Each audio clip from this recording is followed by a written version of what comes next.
Hey guys, Legendary Grimlock here, and this video may actually be out before Can the Predator Survive in Monster Hunter video. So if it is, please enjoy it. Just go with the flow. Go with the flow here. So today we have Goliath from Evolve versus the Ice Titan. You may actually be surprised by the scaling for Evolve's monsters. Let's begin. So the Ice Titan, right? The second or third strongest Titan, depending on how you really want to rank the other three Titans. I would actually say he's the second strongest, maybe slightly stronger than the Forest Titan. But anyway, the Ice Titan is one of the top tier bosses in Ark of all time. So what has the Ice Titan done? Where do I tier him on my monster list, right? Can he fight against someone like Godzilla? And the answer to both of those are he's continental and absolutely not. Now, the reason why I would say he's continental is because in the lore of Ark, the Ice Titan, the King Titan, Forest Titan, Desert, and all the corrupted dinos all were just wreaking havoc across the entire planet. So you could actually say, considering this is a shared feat here, you could actually say this would all make this destruction or this army multi-continental, as they were able to ravage most of humanity to the point where their Earth's rotation stopped itself. This even includes them defeating apparently the Overseer and Rockwell themselves. So again, they would be all together multi-continental, but individually with just the Titans, no corrupted, I would actually say the Titans are at least continental. All right, continental or at least country level, just at the lowest here. Now, he's able to take the meteors from the King Titan a lot easier than the other dinos. So you could actually say the dinosaurs like Rexes, probably going to get into mods here as well because, again, I do watch and admire both here. So Rexes, Spinos, Gigas, Dinotheriums, Dinokyruses, all right? Paraceratheriums, and other boss level creatures in the game all are able to withstand these meteors, all right? So the Ice Titan would easily be able to, you should easily scale him above like island level, because again, meteors have the same output, or sorry, 10 times, or at least I think it was like 10 or 30 times the output of the Hiroshima and Nagasaki bombs. Now let's talk about his resistances. Let's talk about his resistances. Now, he should easily be able to resist the Giganotosaurus's bleed from what I've seen here. The Carcharodontosaurus's debuff as well.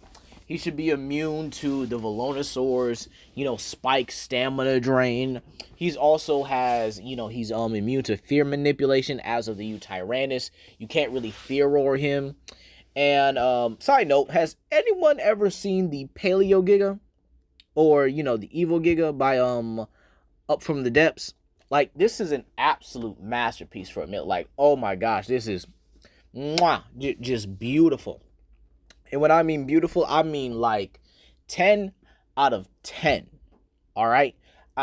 The taming method too, when you have to like get another Giga's heart just to have this thing chase you. The sheer fact that if it rages out in a one-on-one, or at least, a one against the army, it's not going to throw you off, but get a damage boost. But if you put it in packs, it'll throw you off. My lord, they did the Giga justice.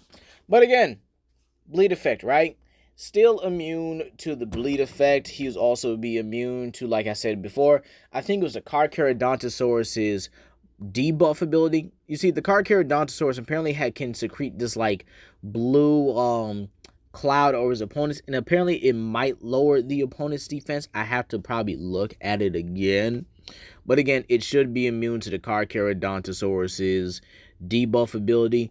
There's also, like I said earlier, the Tyrannus's fear ability as well. As a matter of fact, if you're going into this battle, use a Tyrannus to just boost your team. All right, it's also immune to the debuff abilities of mammals or Pleistocene creatures like mammoths and Dinotheriums.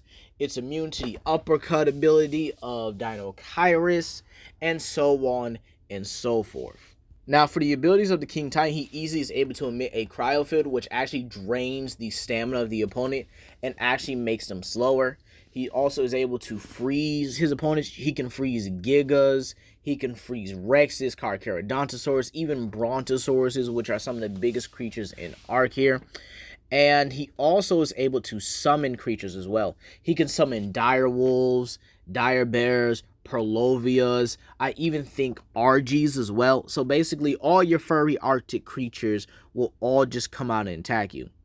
Now, as for modded creatures, I'm not sure what he can summon exactly. It may alter. He may be able to summon something like an Andrew-Sarkis.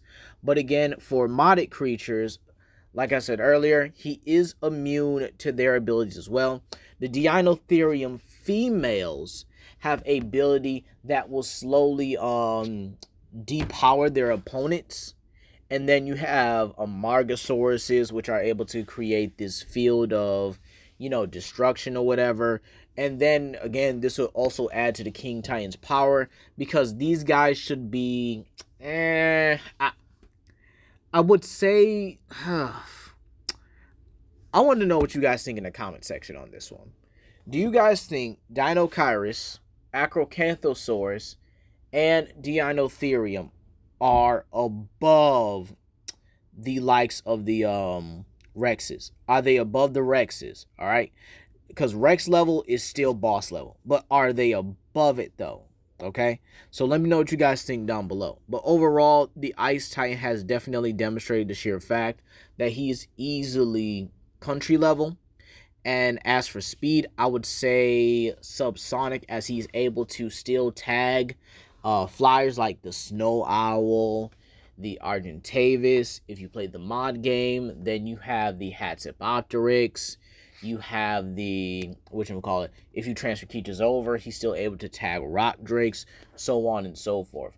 And be sure to look out for Dreadnoughtus, okay? I want you guys to also look out for Dreadnoughtus, as this is the creature who won the recent vote poll for the Ark Extinction map, right? So, overall, where would I put the King Titan? Easily country to continent level.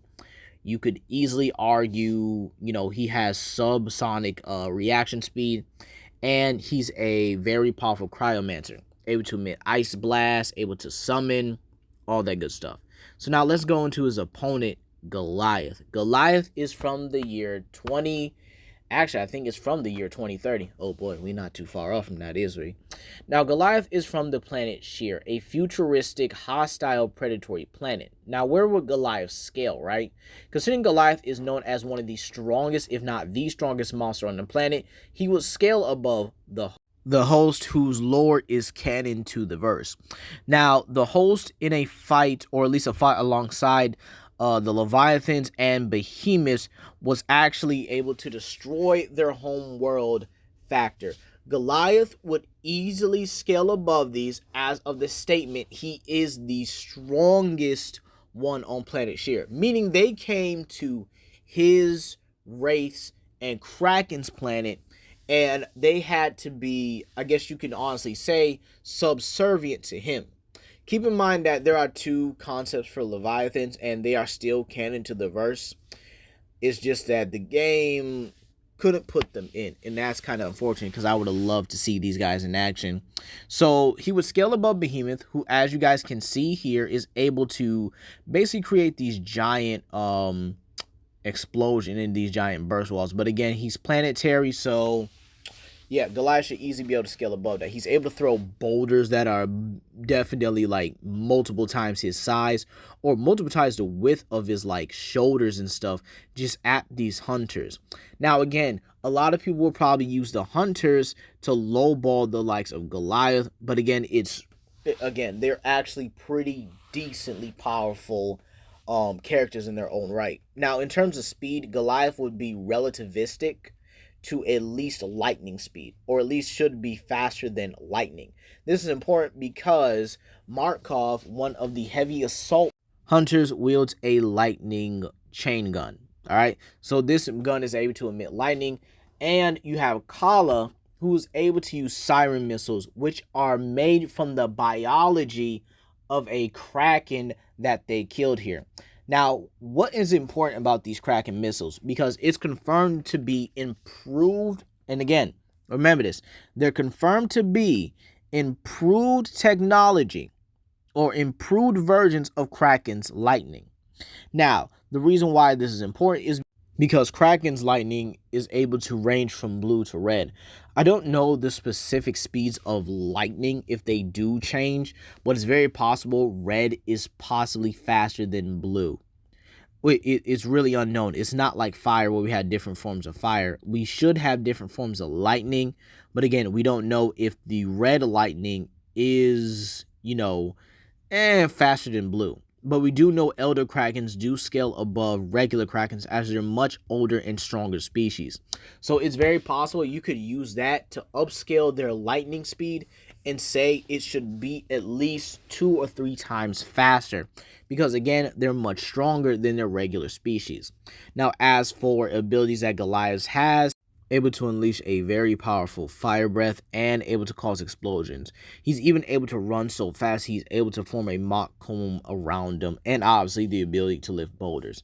Now keep that in mind as his speed is again lightning. So if he's running at those speeds and picking up speeds faster than that, he should be close, if not 2/3 the speed of light. And yeah, I think that kind of just wraps up Goliath, you guys. Easily planetary plus to possibly, you could even argue, star. And then he has some levels of like regeneration as well. Almost forgot to say that. However, this does come from him eating certain kinds of plant matter. So let's begin this matchup here. And yeah, honestly, I think if you guys could really look at it, this kind of seems a little bit one-sided here.